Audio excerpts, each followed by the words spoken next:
Thanks everyone for asking the questions as well as answering the questions. We have 3 people signed up for the open mic, and I think now is the right time to dive into it.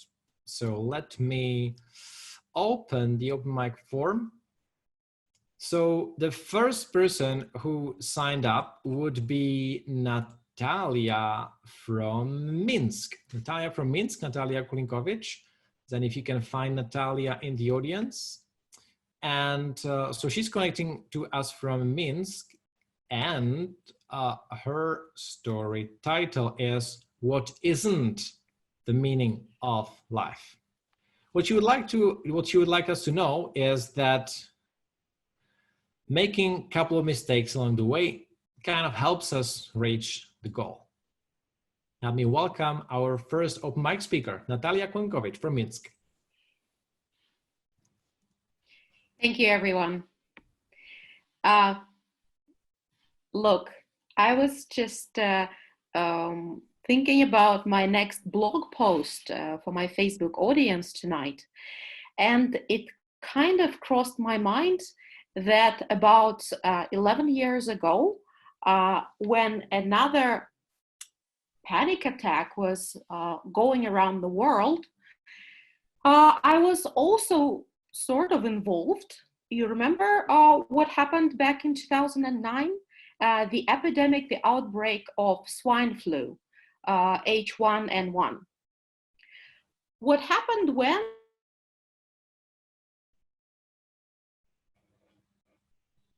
In Belarus, all the masks disappeared from pharmacies overnight.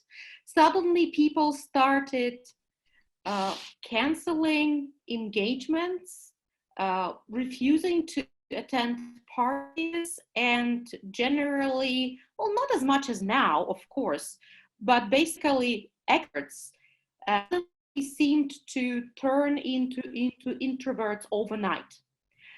The possible consequence for someone who was unlucky enough to get H1N1 then was pneumonia, and then supposedly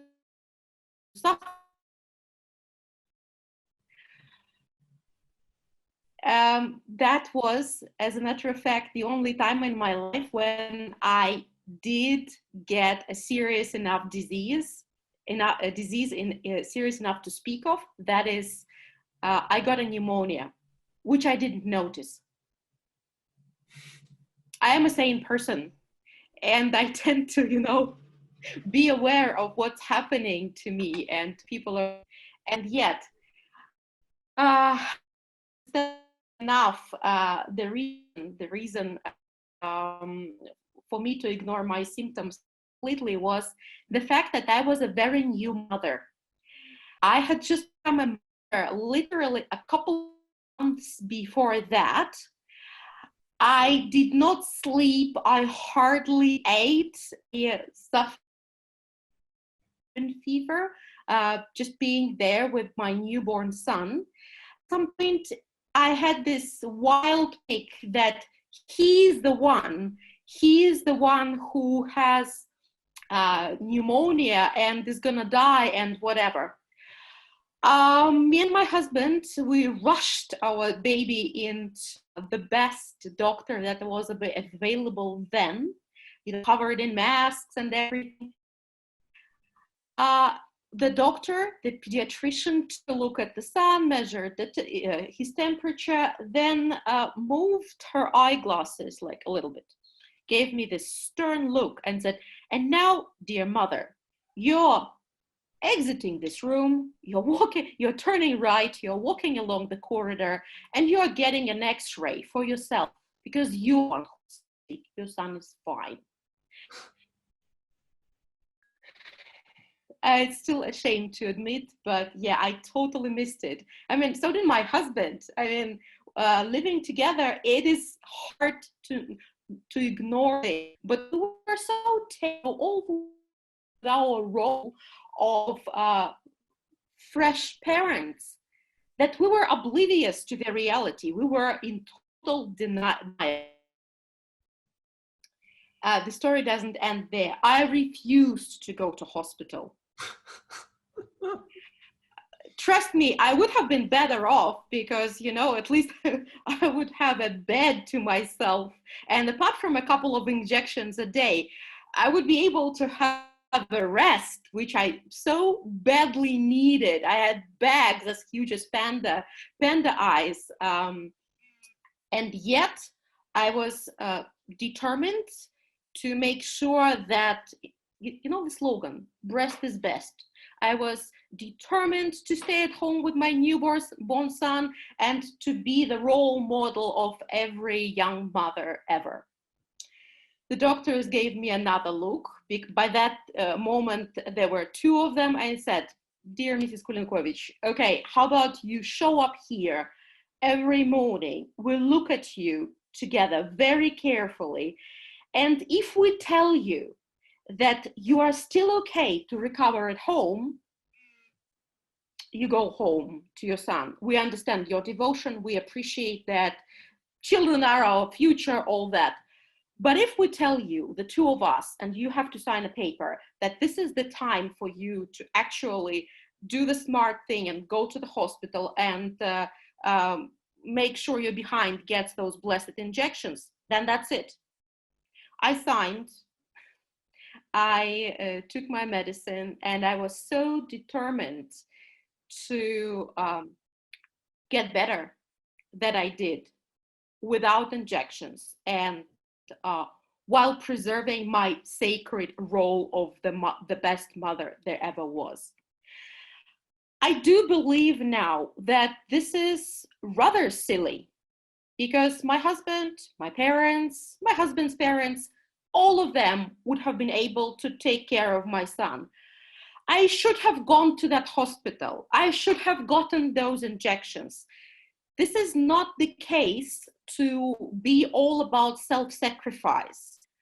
The level of how I was aiming to be to sacrifice myself was inappropriate for the situation. And you know what?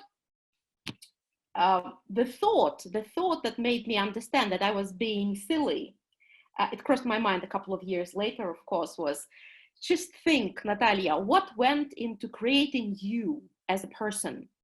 That is, my grandparents survived during the Second World War.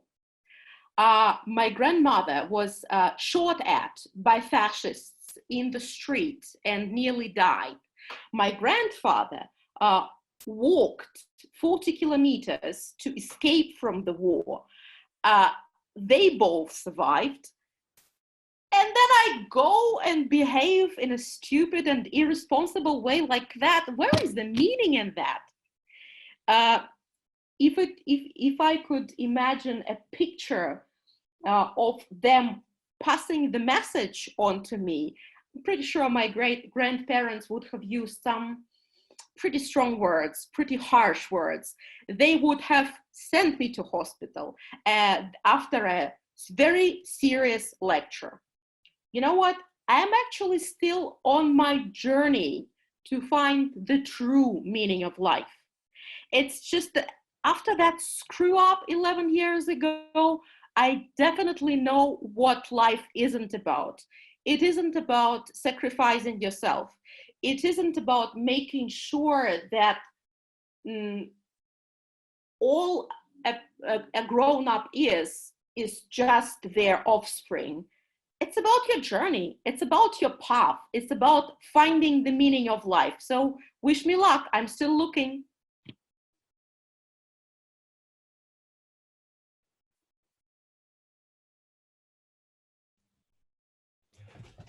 Thank you. Thank you for connecting all the way from Minsk, Belarus, Natalia. It's great to hear. It's great to hear, stories with similar topics are coming from, come even from 11 years ago. Our next open mic speaker is one of the stars of our open mic from the last week. And what I can tell him about you that he's often chased by women, and he really developed skillfully a good technique how to get into the friend zone about which we heard the last time. However, today he is going to give a story about something different. And the story title is The Superstar Syndrome. Please help me welcome Cyril Junior Dim from Wroclaw.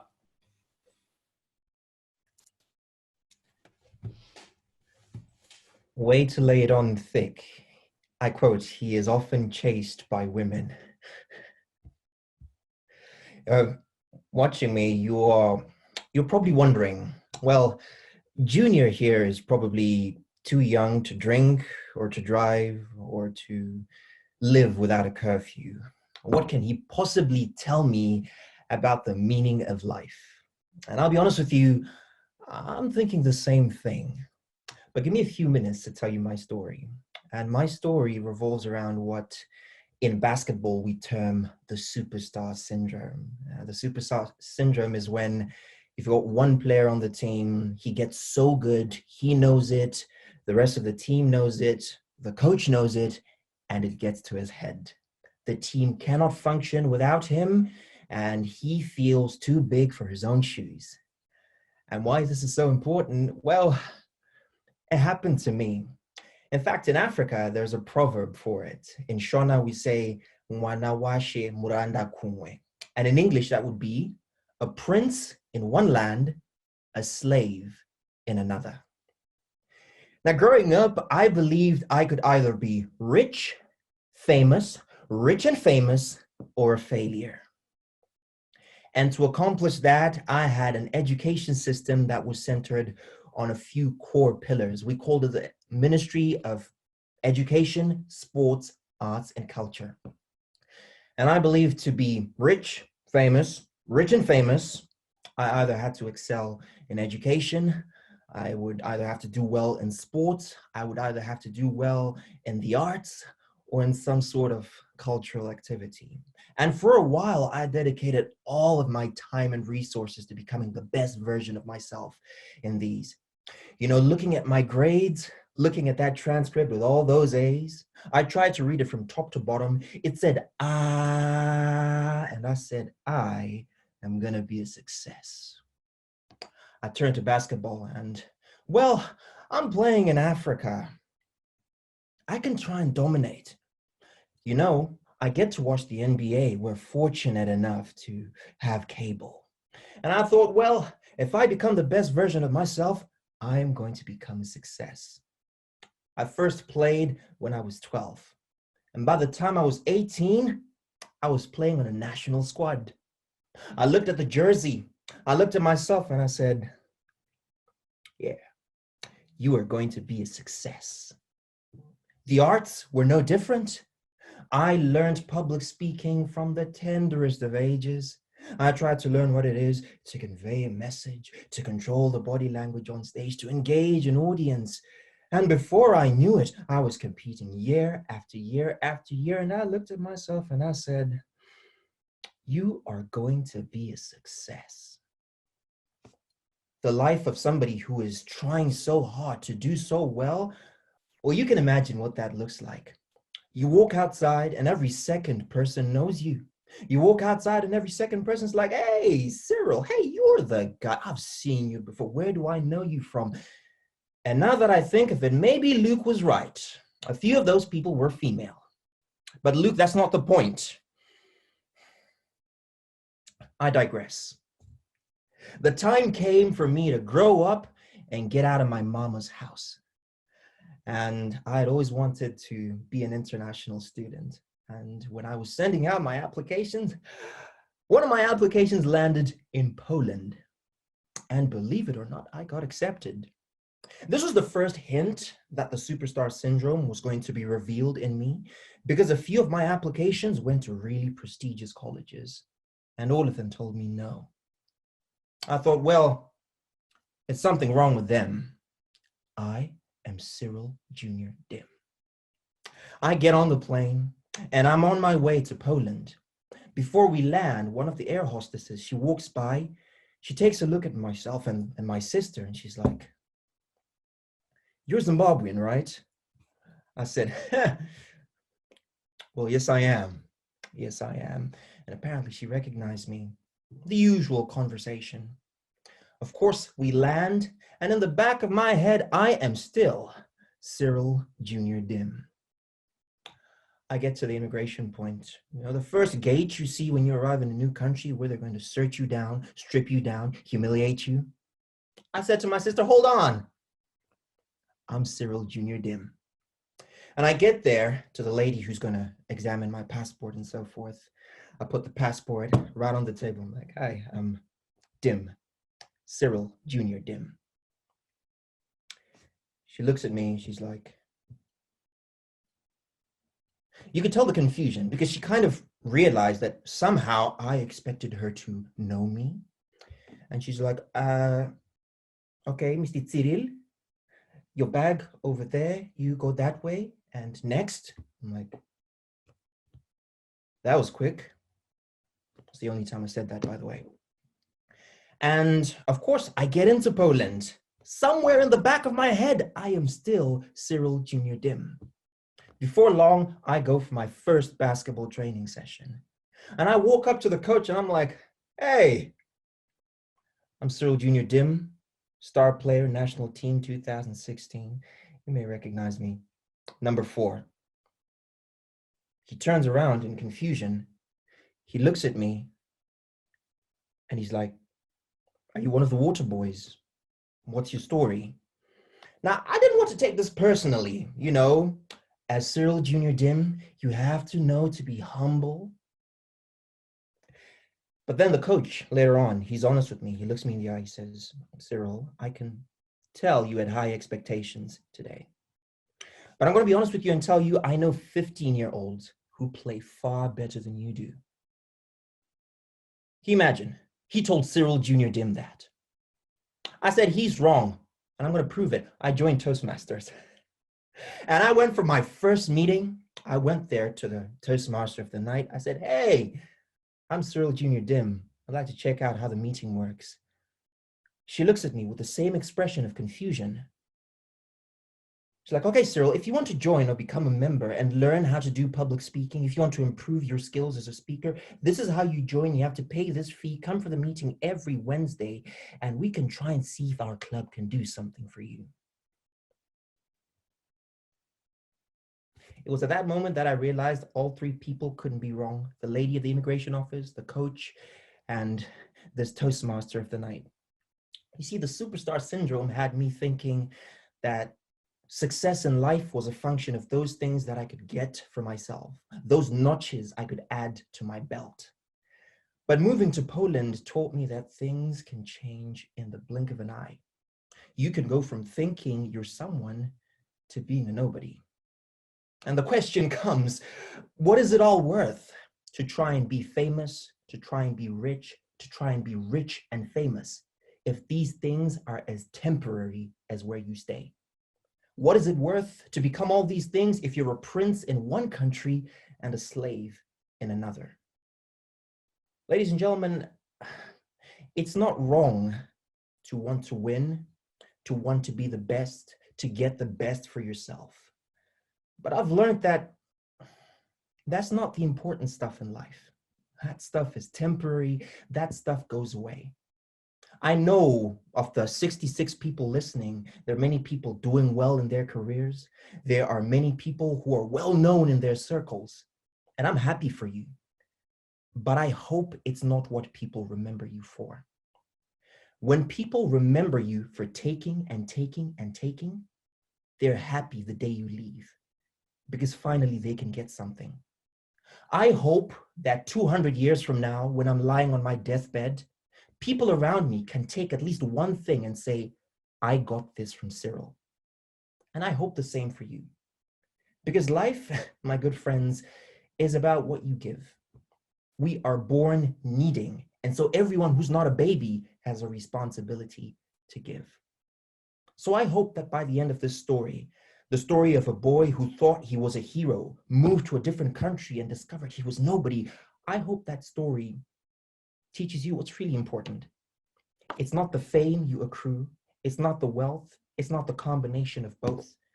It's what people can hold one day and say, I got this from you. So friends, give, give, give. And never forget, a prince in one land, a slave in another. Thank you.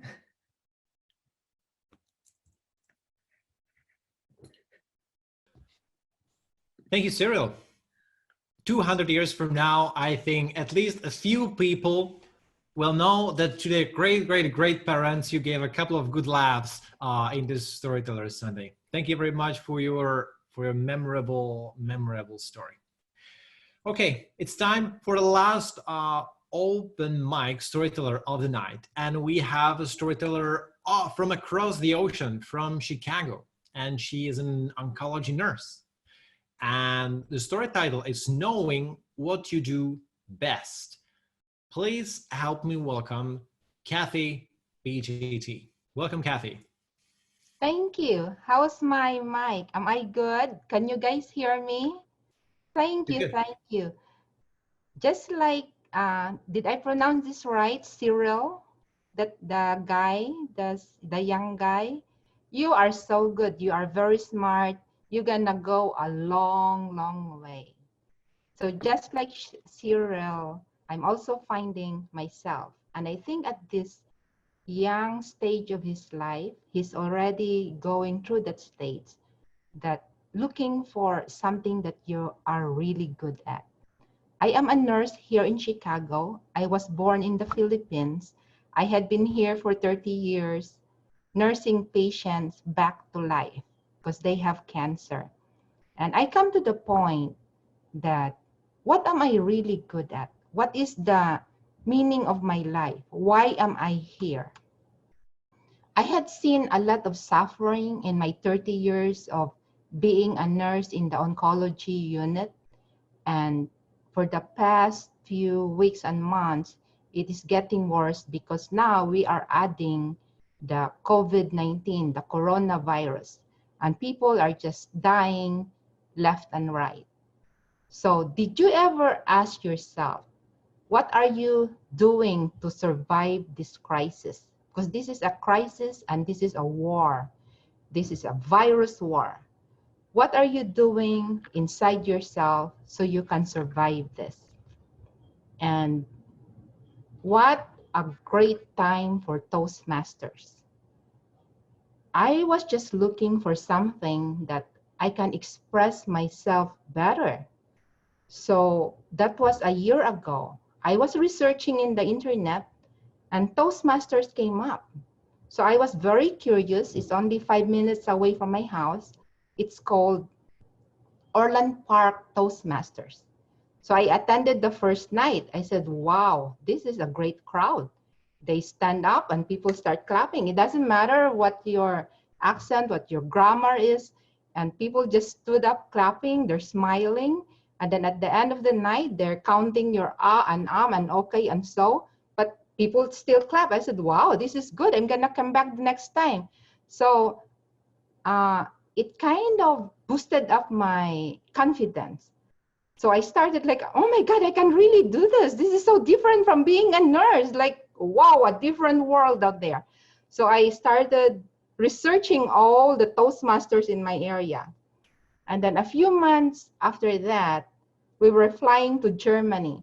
I said, oh my God, I'm gonna look for Toastmasters in Germany. And there was one, Bamberg. So I attended and people were hugging me like, oh my God, this is wonderful. These are wonderful people hugging me. They don't even know me. They just know me because I'm a Toastmasters from Chicago. So that moment I said, oh my God, I want to visit Toastmasters in the whole world.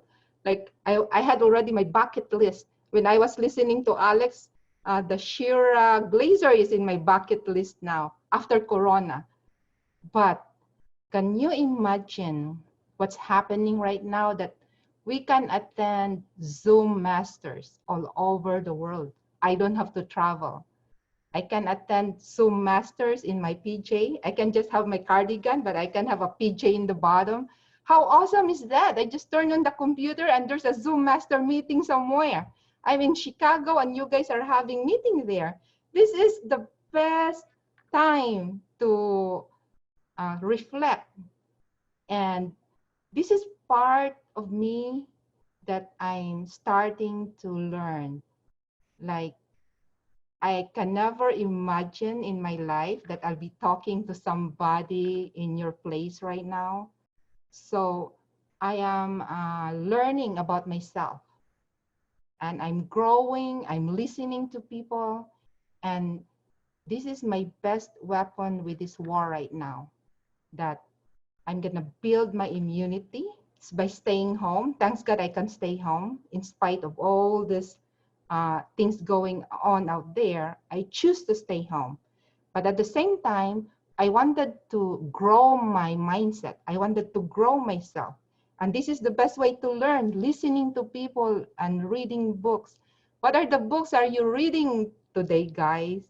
Like, my favorite at the top of my head, I have this Alchemist by Paulo. I like that because it says that whatever you desire, the universe will conspire to give that to you. And this is it. I always wanted to talk to people around the world, and it's happening. That was just a dream. So now I know that whatever I put in my mind, whatever I dream, like, it's there for a reason. Because now I know that I can accomplish that. I can do that. Just like Alex going to that mountain, just like the handsome guy that's a pilot. I forgot his name because I got distracted, but I was listening.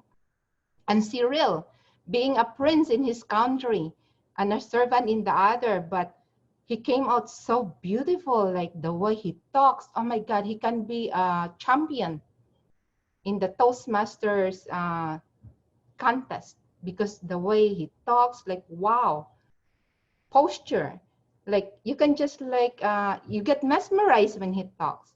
So these are dreams that just started with an idea, and now we can just follow our dreams, like, and that's the meaning of life for me, that I can follow my dream, I can accomplish what I want to do.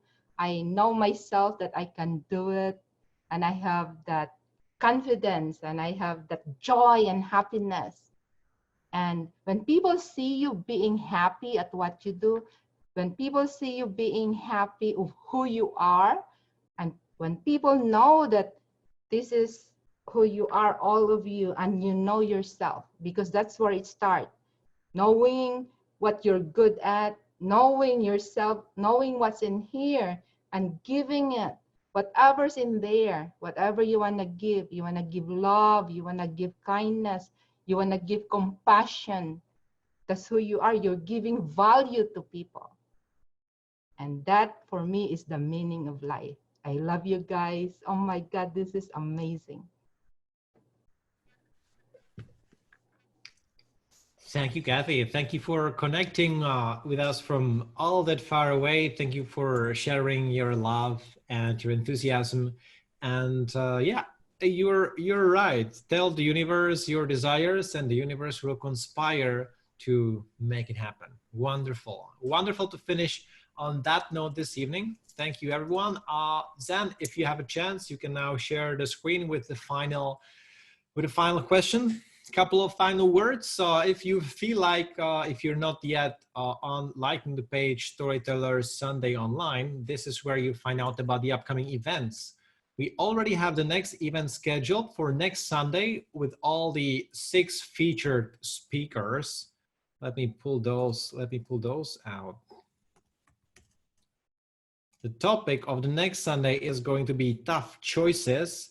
And we got some star speakers lining up. We got Sabyachi Sengupta from Amsterdam. We got Kristina Sharikina from Moscow. We got Florian Nick from Barcelona. We got Simon Bucknell from London. We got Brian Polikov, who I believe these times lives in Prague, even though I'm not 100% sure. And we got Karsten Wendt from Brussels. The topic is going to be tough choices. I hope it will not be such a tough choice whether to join that evening or not. I hope I'm going to see you here.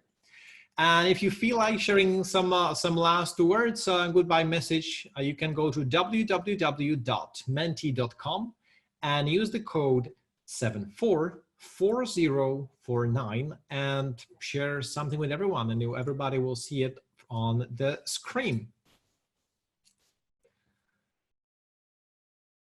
Zain, is there anything you would like to share with the audience? Big thanks go to our co-pilot Zain, who it was basically thanks to him that things are running just smoothly. So Zain, thank you very much. This was great fun, and you made it happen. My pleasure. I think everybody enjoyed it. At some point we had more than 100 people. I counted 110. Saw one time, so we had a huge turn up.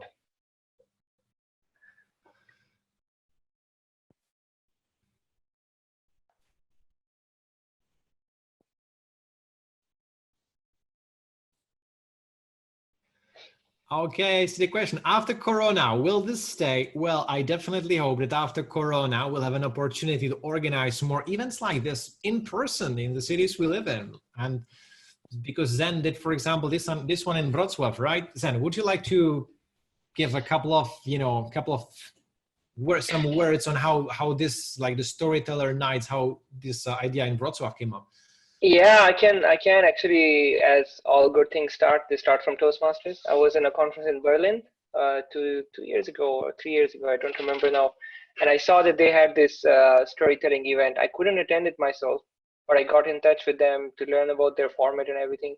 And a few months later, we started up in Wrocław in Poland. There's actually an international organization called MOT, and it's pretty much based on their format. And we ran it for 2 years, except the summer months. Every month we had a session live. People would come and tell their stories. And they were not all Toastmasters. It was not targeted just at Toastmasters. There were a lot of people just coming and telling their stories. And that was the best part, because Toastmasters in general are very good storytellers. There is no doubt about that. But what I noticed is that when people from a general audience who are not used to public speaking, who don't do it on a very regular basis, but they tell their personal stories, you see a passion that is so real and raw, it makes a huge impact. So few of the best stories that we got on those events were from people who decided on the spot after listening a couple of the stories that, you know what, I have a story worth telling as well. And they were brilliant. And I think that's what we get here today as well. People after hearing a couple of stories, they decide, I have a story to tell as well. It's a great initiative. And I think in current atmosphere, in the situation that we are all facing, we need more of this. I totally agree with that, and I also agree. I think, of course, on one hand, it's nice to see the stories with polished delivery and with using the proper rhetorical devices. But what I think might be possible, that when somebody who's not really used to public speaking, like us, see like long here Toastmasters, when they have a story to tell, it might be like the one story that is really on their minds, and maybe they told it a few times to their friends and maybe reflected upon the story in the hard times. So I think it's like a story where they were able to go in real depth, and then they really have something to share. And I agree, it's really wonderful to hear that from everyone. It really doesn't need to be just the polished speakers.